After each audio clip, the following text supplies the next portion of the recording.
Yeah, I think it is very unique that what I've found is a lot of the values of the organization are based upon the family values that I grew up in our family.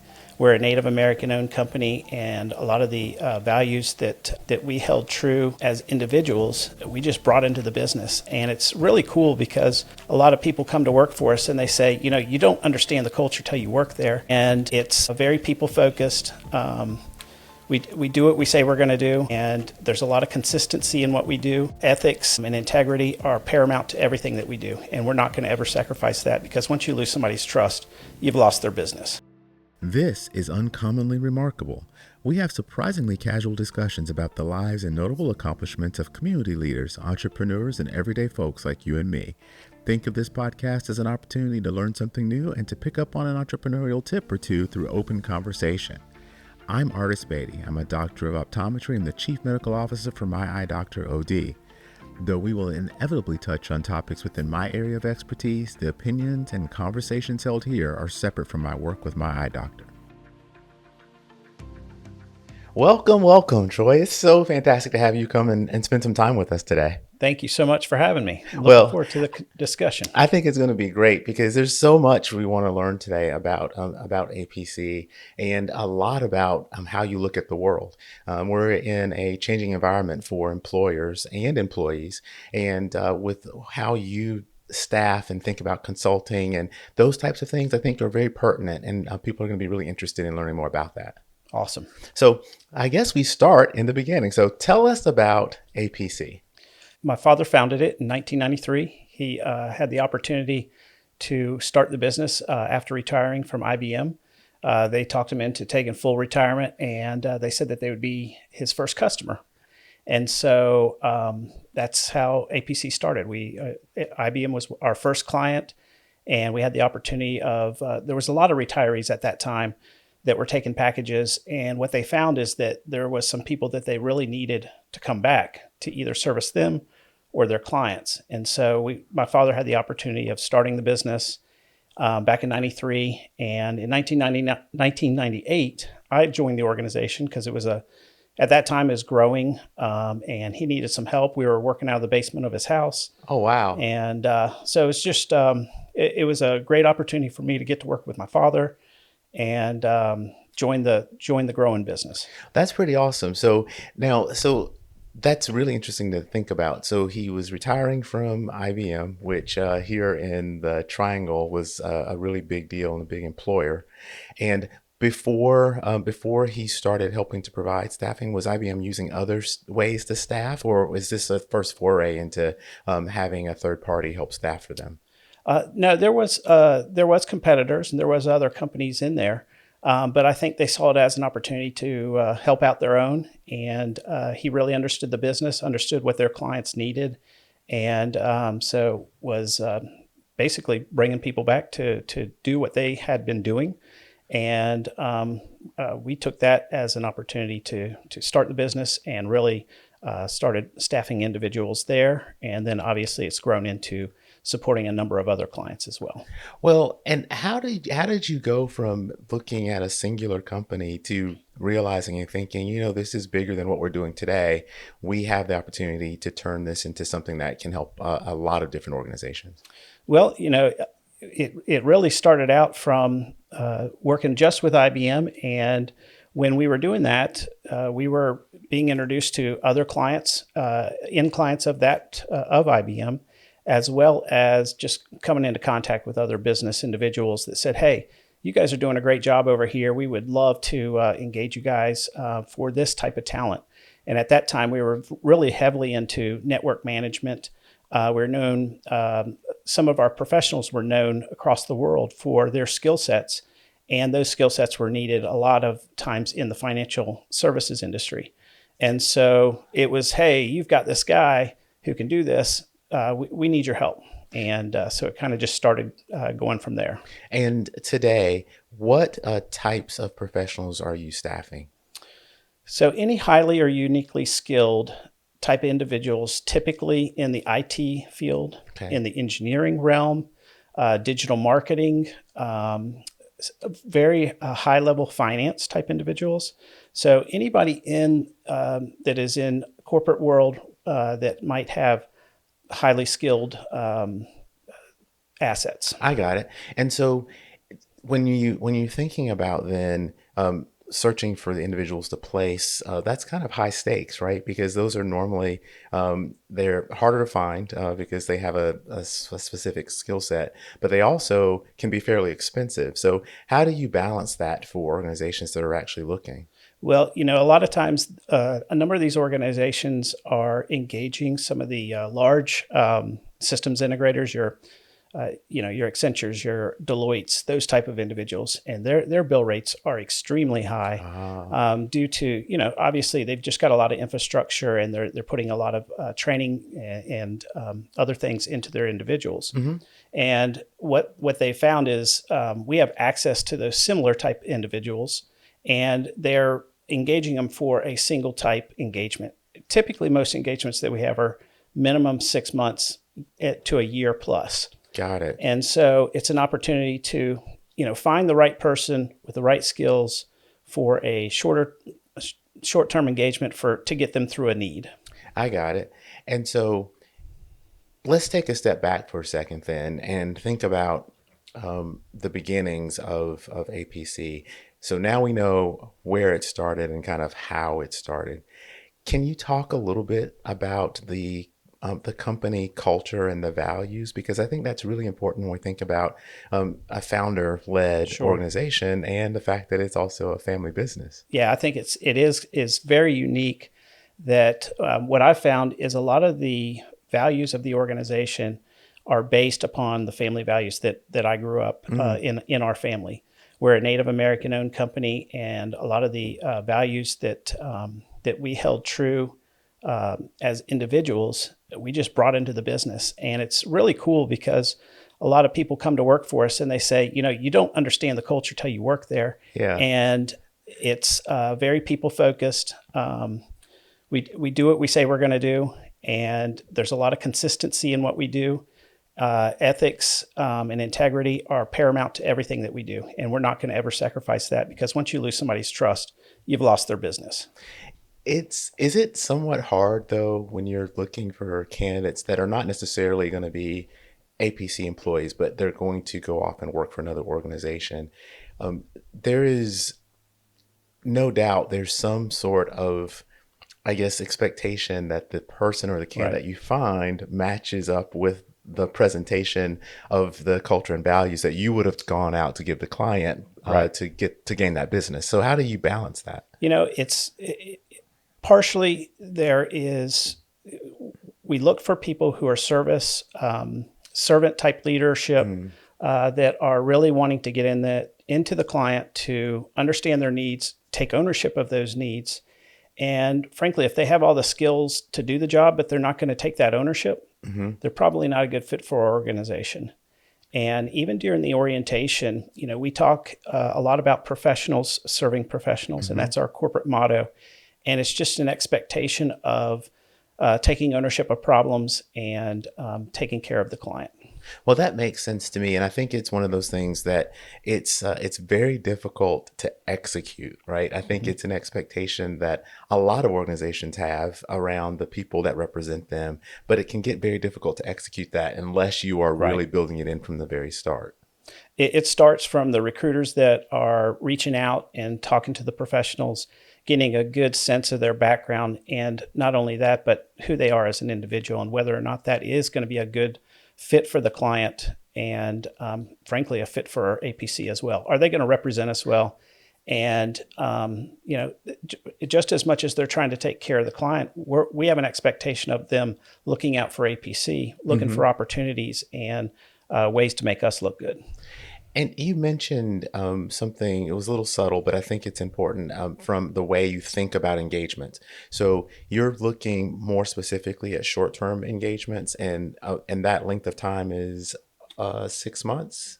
That is the shortest engagement that we will take on. I see. Okay. Now, obviously, it's in our interest, and we try to take individuals from one project to the next and re-engage them and retain them, especially if they're, doing a fantastic job. it's in everybody's interest to re-engage them. And a lot of times we'll if somebody's rolling off a project, we'll proactively submit them to other clients that are going through similar type projects and might have those needs. That is really interesting because I don't think I've ever thought about it like that, in that there are individuals who are serial project people. And so Absolutely. they prefer to move from project to project with different organizations, or maybe a new project within the same organization, but they're not looking necessarily to be permanently hired in one place or another. A lot of times it gives them a little bit of flexibility. It gives them exposure to different client problems, and it makes them a stronger consultant. And so there are people that have been offered full-time opportunities with the project teams that they're engaged with, and not often, but there are times when they turn it down because they would prefer to stay as a contract professional, going from client to client.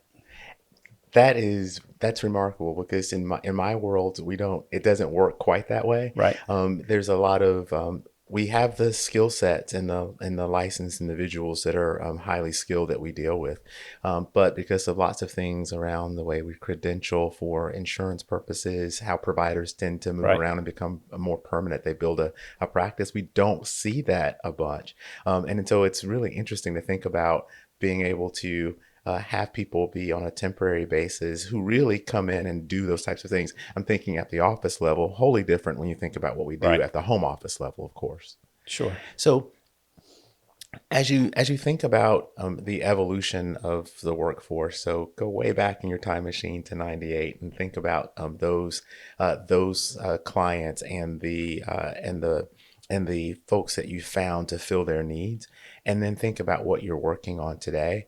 How have you seen the workforce change over the Sure. course of that time?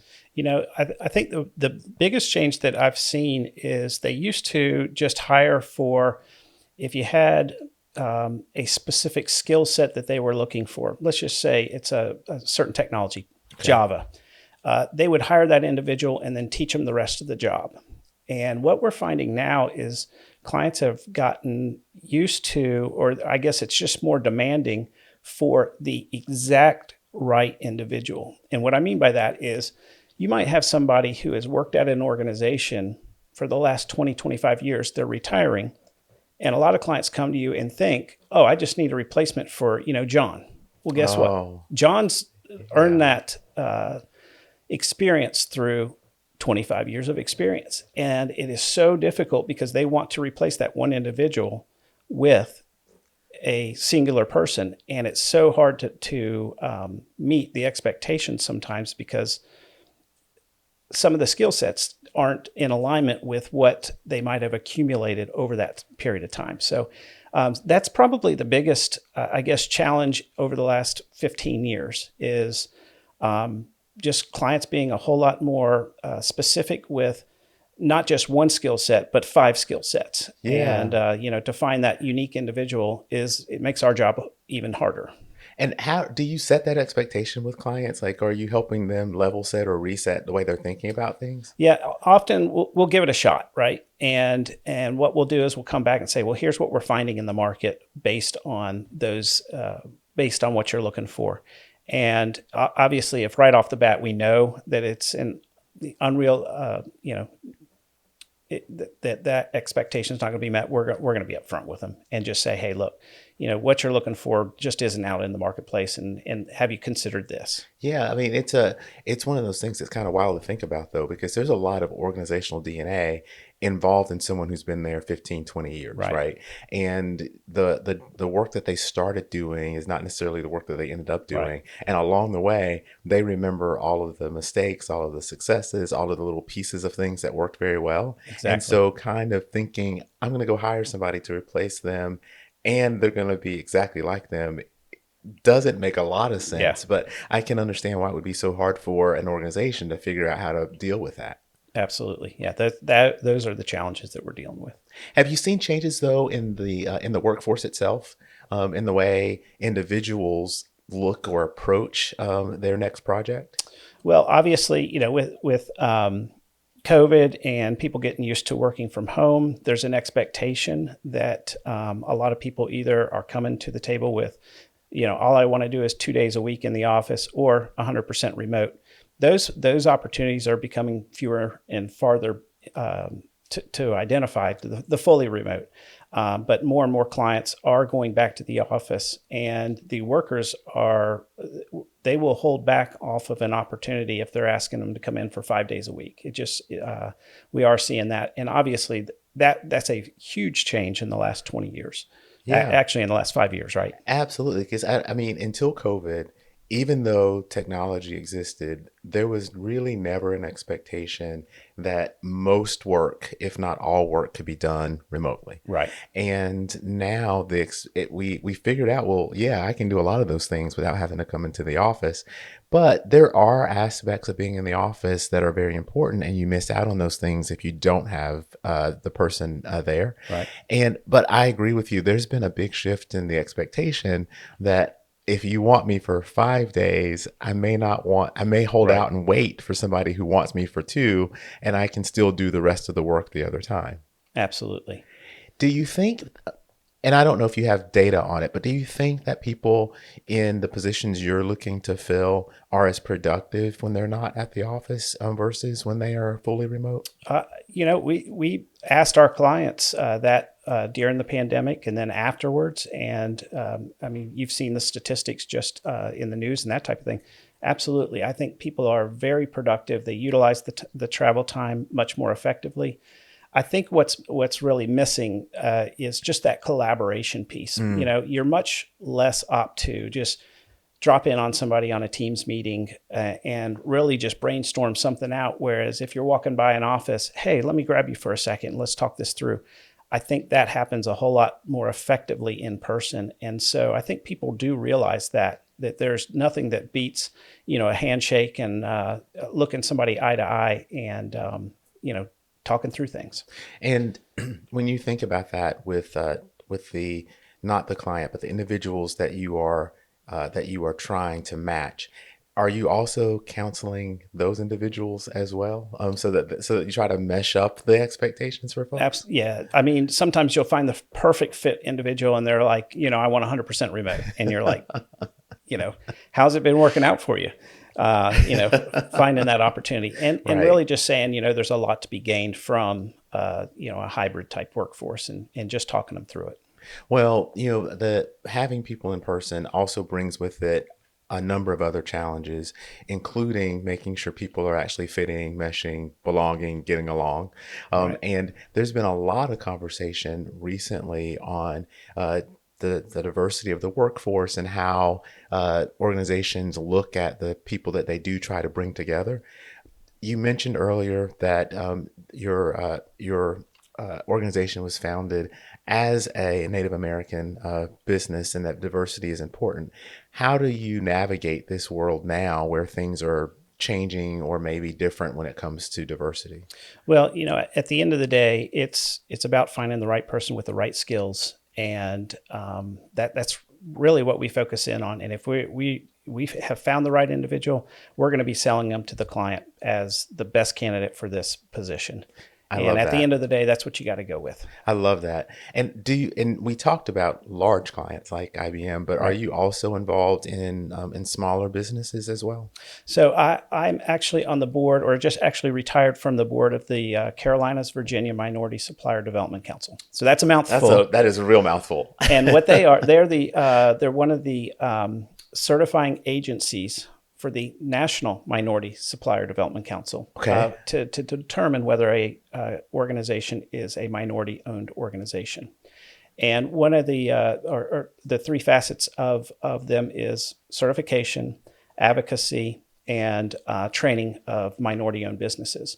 And I have been involved with the CBMSDC since 1998, and so very involved with working with typically smaller organizations than ours and assisting them with just being better business people. And so we are meeting with them. We're providing training. We're doing introductions to corporations. And, a lot of these companies might not be large enough to support a large Fortune 500 company, but they might be a great asset to another company where they can partner. And so we try to put together partnerships with these companies to support each other, to present opportunities to companies. Oh, that's pretty incredible. And so, how do you then think about as you're working with smaller organizations and thinking about really your larger clients? We've talked a little bit about the changes in the way employers kind of think about being in the office versus how Right. an employee might think about it. But there are also these other challenges out there. So in the world of engineering and digital marketing, there's now a lot of influence from AI. Have you seen AI make a difference in the way people are thinking about the fits or the employees they're looking for? Well, from the we're utilizing AI from a sourcing aspect at this point, Okay. and there's a lot of tools out there that we're testing right now. The coolest one is one where you can identify a number of applicants for an opportunity, and it will automatically call out and have a voice conversation with somebody just to do the initial screening. Hey, Really? we have this awesome opportunity at this client. It's paying this. It's high, 2 days in the office a week, and it literally has a conversation with them, talks about their skill sets, and if they're a good fit and they're interested, then we'll put them in touch with a real recruiter who's going to do what we typically would do. That is crazy So town. it is definitely changing from just from the sourcing aspect, not just talking about how people are utilizing it in their roles and their jobs. Sure, but that is both exciting and a little bit creepy, Right. right? That you can use AI to kind of initiate the screening. And are you seeing any of your clients look to replace skill set with AI? We've already started seeing some impact, unfortunately, in um, marketing, in the areas of content generation, in editing, and frankly, in some of the graphics design. Now, I think some of your effective individuals are determining how to utilize this technology to supplement them in being more, skilled at what they do, and it's going to just basically make them more efficient. Wow. So to me, it's the AI and utilization of AI is fascinating because there's so many things that have an AI component, and we're unaware because it fits into our lifestyle. It makes Right. things a little easier. There's always the question of what can AI do versus what should AI do, and it's just interesting to hear that you're already starting to see some of those things that we relied very heavily on people to People. think about now being able to be done faster, maybe at a different level, maybe not the same quality level yet as individuals could do, but it feels like the technology is moving pretty fast. Yeah, it's definitely making people more efficient in their roles. But at the end of the day, in what we're dealing with is people, and they want to talk to an individual. And so ultimately, we want to make sure that we're not losing touch of that because that's a big part of who we are. So, where do you see things going then? So, we've talked about initially the clients were looking for folks that would come in and have this skill set, and they've moved to now we want this person to have the skill set, and we want them to be able to replace someone who had 15 or 20 years experience. Right. Like, where are we going next? I think what employers are looking for is people who are looking to stay on top of their game, and that might be, how am I going to leverage AI in my role to be more effective, to make me 15-20% more efficient than the next individual. And those individuals that aren't embracing it and looking at how it's going to impact their roles are going to get left behind. Huh. And so when you think about that in terms of APC, how are you thinking about APC's future growth? So, like I said, we are evaluating tools to make us more efficient and effective in finding the individuals, Mm. reaching out, doing the first initial reach out to individuals to identify people that might be interested in the roles. And I think it just goes down the line. There's a lot of times where we have to make sure that somebody is proficient in the programming languages or I see. in their roles itself. So having them go through the test through AI, all that type of stuff is really changing the way that we do business and the way we approach it. Well, and we talked about it being a family business. So, Dad was the founder. You're in the business, but your brother also works with you. Yes. So my brother is the chief operations officer, Scott Roberts. He is the data and operations side of the house, and I'm more of the front office side of the house, the sales, and being the president and CEO. And then he's at work. You've actually got a family at home. Do you feel like any of your boys are going to be coming to work at APC? I think between either my kids, his kids, and then we also have nieces and nephews. I'm sure there'll be some. Nobody has actually shown an interest, but I do have one son. A few of my sons have done weekend work, just blowing off the drive and working for APC indirectly, but not in house yet. That's awesome. That's awesome. Get them at the building. That's one right. day they're inside the building. Next thing you know, they're working in the building, right? But you spend a lot of time with the family over the weekends and trying to get your personal life separate from what you're doing at work. Sure. You said that you play spikeball, and I am very interested in this because I don't know what spikeball is, but it sounded fun. Yeah, no, it's one of those games that's awesome on the beach. It's I play with all of our boys. I have 4 boys, and it's just one of those activities that's just a lot of fun. Well, you got to tell me what it is now. You got to explain it to me.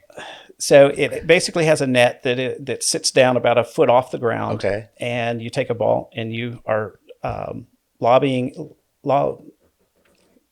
forgot the word, where you're hitting the ball on the net, and then it goes to the opponent. And so it's like it's about the size of a softball. Okay. But it's squishy. Okay. It has air in it, and so it's just.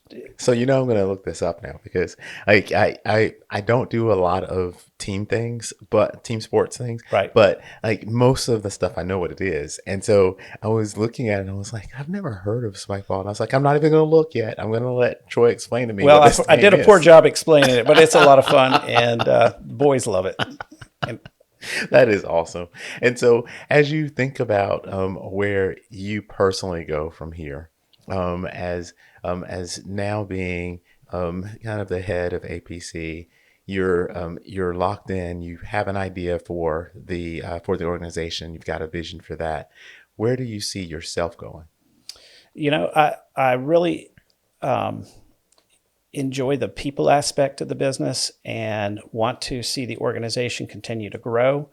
And ultimately, it would be fantastic if somebody in the family wanted to take the reins and expand the business and continue with it. But right now, it's just a matter of taking each day and enjoying the work that we do. Does anything keep you up at night? Absolutely. I mean, obviously, I've got four kids, so Fair. Making sure that they're on the right path. But ultimately, the business itself, I try to take it as a very important aspect of my life, but not let it overtake me to where I'm losing sleep. But yeah, it's challenging running a business. When the good times are good, it's a lot of fun. But when things are challenging, it's tough. Yeah, absolutely. So if people are interested in learning more about APC, where do they go to find out? Check us out on apcinc.com. Perfect. And I will link that in the description of the episode. I'll also put your LinkedIn profile into the episode too, so people can find you and learn more. But I think this is really, really interesting to talk about. And I didn't realize until we started talking what staffing and consulting really was from a third party perspective. Right. And so now I've got a better grasp on like what it takes, who are clients versus the prospective employees. And really this whole concept of being a serial project person is now really interesting to me, that you would move from project to project. That's awesome. Well, I really appreciate you taking the time out of your day. I know it's not easy to sit and talk, but Well, I think this is really cool, and I look forward to learning more about APC as time goes on. awesome. Thanks for having me. I appreciate it. You're very welcome.